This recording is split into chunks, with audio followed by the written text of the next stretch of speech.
नमस्कार, स्वागत है आप सभी का सीएनबीसी आवाज पर। आप देख रहे हैं मिड कैप मंत्र। मैं हूं हर्षदा सावंत। शुरुआत करते हैं इस वक्त की हेडलाइंस के साथ।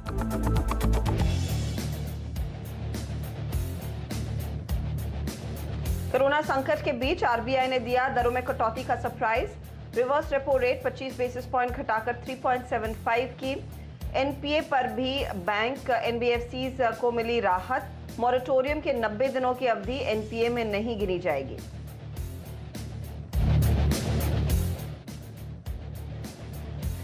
एनबीएफसीज और एमएफआईज को बड़ी राहत। सिस्टम में डाले जाएंगे 1 lakh crore. NABARD, SIDBI, national housing board को मिलेगी करीब 50,000 करोड़। बैंक भी करेंगे 50,000 करोड़ का निवेश।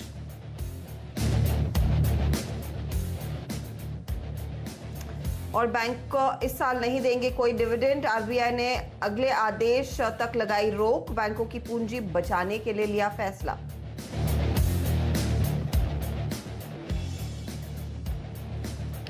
आरबीआई के अहम फैसलों के बाद बाजार ने दिखाई हल्की मुनाफा वसूली। निफ्टी बैंक ऊपरी स्तरों से 500 पॉइंट फिसला।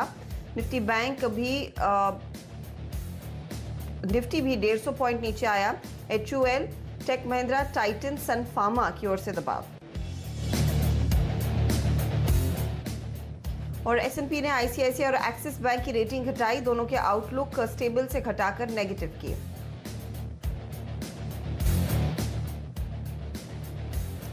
छोटे शहरों गांव में शुरू हो सकेगा कंस्ट्रक्शन। गृह मंत्रालय ने दी मंजूरी।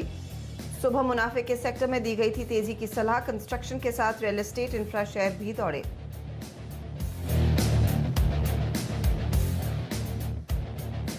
और सीएनबीसी आवास के जैकपॉट शेयर ने फिर मचाई धूम। टैनफैक खुलते ही लगा 10% के अपर सर्किट पर।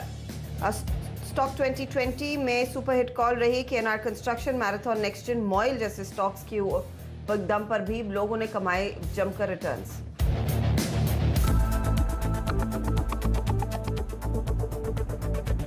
और मार्केट के एक्शन पर हमारी नजरें बनी रहेंगी, जहां पर आज हमने देखा है शुरुआत मजबूत हुई एक बड़े इवेंट से पहले, यानी कि आरबीआई की जो 10 बजे आज सुबह में प्रेस कॉन्फ्रेंस हुई है, वहां से एक अच्छा खासा मोमेंटम बिल्ड हुआ था। लेकिन ऊपरी लेवल से जब जैसे जैसे स्टेटमेंट सामने निकल कर आए, कुछ लोगों ने मुनाफा वसूली भी कर ली।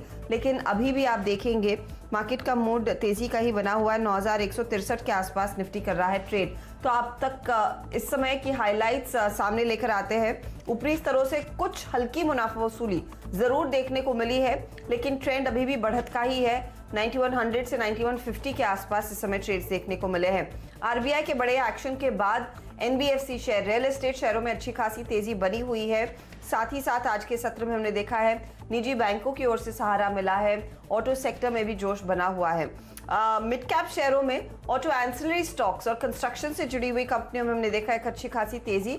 आज फिर केमिकल शेयरों में भी खरीदारी दर्ज हो रही है। तो ये फिलहाल मार्केट का पूरा रुझान है। अब आपकी क्या स्ट्रैटेजी हो, गाबा साहब से पूछ लेते हैं। गाबा साहब, गुड आफ्टरनून। बताइए, 9146 के आसपास निफ्टी, और निफ्टी बैंक भी आप गौर करेंगे तो 19,875 के करीब ट्रेड कर रहा है।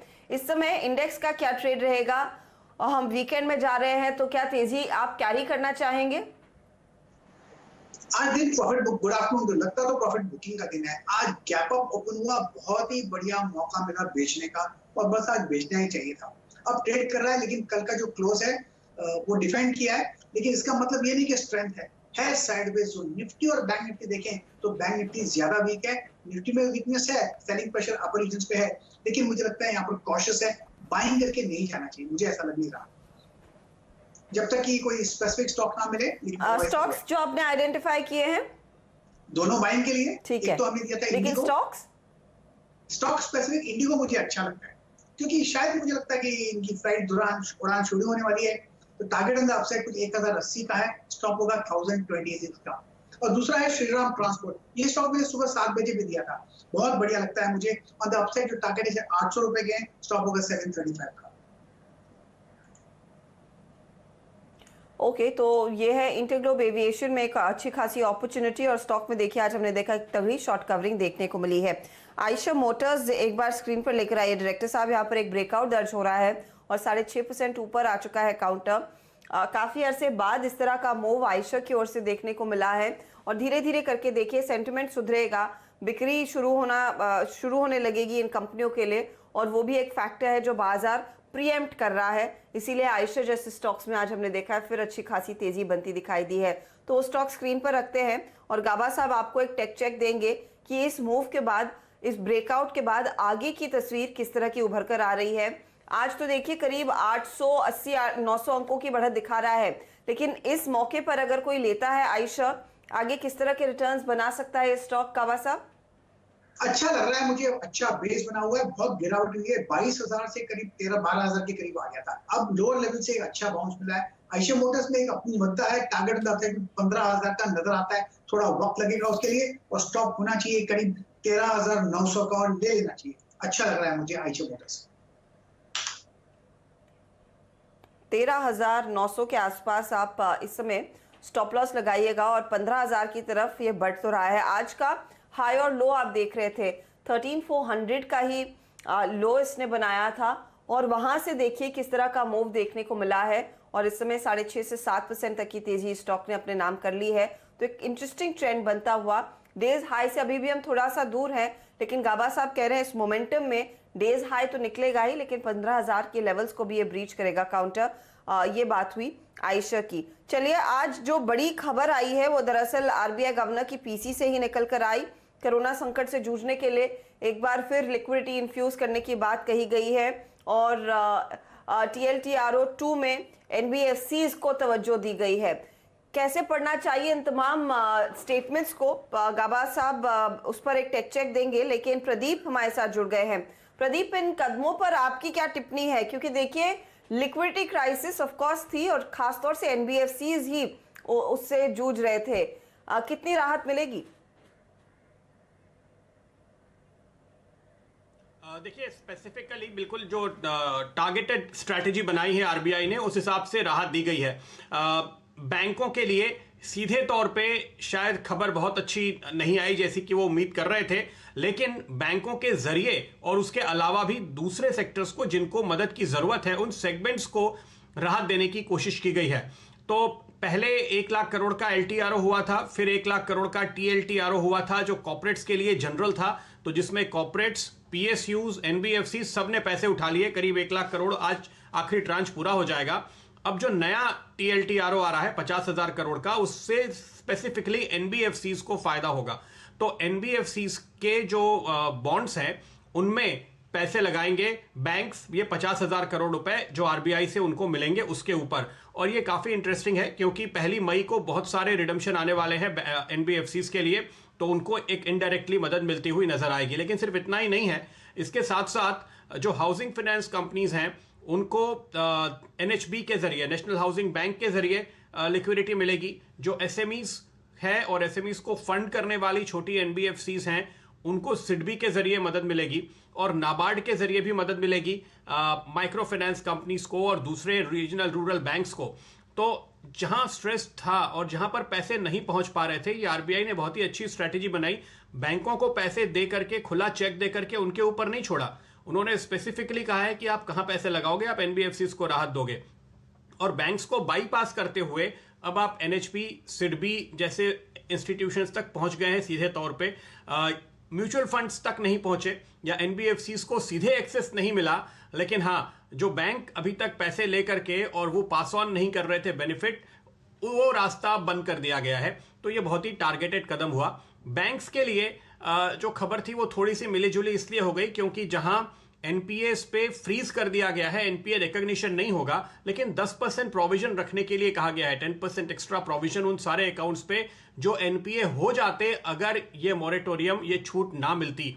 तो उसकी वजह से बैंक्स के लिए थोड़ा प्रोविजन का दबाव होगा और बैंक्स अब डिविडेंड भी नहीं दे पाएंगे, इसलिए उनके लिए खबर थोड़ी सी मिली जुली। लेकिन NBFCs के लिए, दूसरे कमजोर सेगमेंट्स के लिए बहुत ही शानदार कदम है जो आरबीआई की ओर से उठाए गए। सबसे अच्छी बात जो मुझे लगी वो शक्तिकांता दास साहब ने कहा, ये कहानी खत्म नहीं हुई है, ये आखिरी घोषणा नहीं है। जी जी, तो ये जो बार बार आरबीआई कदम उठा रहा है वो आगे सिलसिला जारी रहेगा, और 1 लाख करोड़ तो इनिशियल अमाउंट है, अगर जरूरत पड़ी तो और भी लिक्विडिटी इन्फ्यूज करने की बात आरबीआई गवर्नर ने की। बहुत बहुत शुक्रिया प्रदीप इस अपडेट के लिए। और उसके बाद हमने देखा है बहुत तगड़ी तेजी देखने को मिली है और होल्ड कर पाए उन गेन्स को। दरअसल ये तमाम एमएफआईज और साथ ही साथ आपकी एनबीएफसीज। श्रीराम ट्रांसपोर्ट पर एक फटाफट व्यू ले लेते हैं, क्योंकि गावा साहब पिछले 3 ट्रेडिंग सेशन से लगातार कह रहे हैं कि यहाँ पर एक तगड़ा मूव देखने को मिला है। गावा साहब कल भी इसी समय श्रीराम ट्रांसपोर्ट पर आपसे राय ली थी। 764 अब हासिल हो चुका है, आज 12% ऊपर है। इस पूरे हफ्ते की चाल देखेंगे तो श्रीराम ट्रांसपोर्ट ने अच्छा खासा गेन कमाया है। ये बताइए आज के सत्र में मुनाफा क्या बुक करके जाएंगे या फिर आप कैरी करेंगे? कैरी करूंगा। 800 तो मुझे पहला टारगेट नजर आता है और उसके बाद मुझे लगता है 850 900 भी नजर आता है, लेकिन उससे थोड़ा वक्त लगेगा। तो मुझे तो अच्छा लग रहा है श्रीराम ट्रांसपोर्ट, कैरी करने के लिए लायक स्टॉक है। ओके, कैरी करने लायक ये पूरा स्टॉक दिखाई दे रहा है। इसमें पोजीशन आपकी अगर है तो इसमें बने रहे। चलिए वरुण को जोड़ लेते हैं। वरुण फटाफट बताइए, मिड कैप में एनबीएफसीज में एक्शन है, किन किन स्टॉक्स पर आपकी नजर गई?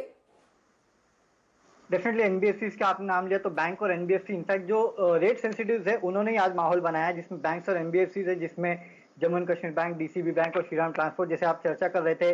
रियल एस्टेट में ओबेरॉय, शोभा, डीएलएफ और ऑटो एंसिलरी में TVS Motors, Ashok Leyland, Bharat forge, Apollo tyres. In fact tyre space जो है वो लगातार बस कर रहा है। कंजम्पशन स्पेस वैसे तो दबाव में है एफएमसीजी, लेकिन जो डिस्क्रिशनरी स्पेस है उसमें थोड़ी तेजी है। आप देख लीजिए Jubilant food, PVR, future retail, symphony जैसे काउंटर्स है जहाँ तेजी है। इसके अलावा इन्फोएज, एनबीसीसी, सीएससी, एमसेक्स जैसे काउंटर्स है जहाँ गेंस देखने मिल रहे हैं। प्रेशर में भी कुछ काउंटर्स है, जिनमें एक तो एफएमसीजी जैसे मैं कह रहा था, मेडिको जैसे काउंटर्स, यूनाइटेड स्पिरिट्स जैसे काउंटर जहाँ दबाव है। इसके अलावा फार्मा में थोड़ा दबाव देखने मिल रहा है। कैडिला को देख लीजिए, ऑयल एंड गैस में पेट्रोनेट, एलएनजी और हेवर्स जैसे काउंटर जो है वहां कुछ हद तक दबाव देखने मिल रहा है। तो एफएमसीजी और फार्मा में दबाव है, लेकिन रेट सेंसिटिव जो है उन्होंने ही आज तेजी को जो कमान है उसको संभाला है। जी हाँ, यहीं पर सबसे ज्यादा एक्शन बनता दिखाई दे रहा है। रेट सेंसिटिव्स पर इनफैक्ट और भी डिटेल में बात होगी, क्योंकि एचडीएफसी बैंक के नतीजे कल सैटरडे को आने वाले हैं और उसके बाद एक ट्रेंड सेट हो जाएगा कि बाकी बैंकिंग कंपनियों में क्या परफॉर्मेंस देखने को मिलेगा। इस पर बात करेंगे सुमित के साथ एक ब्रेक के बाद।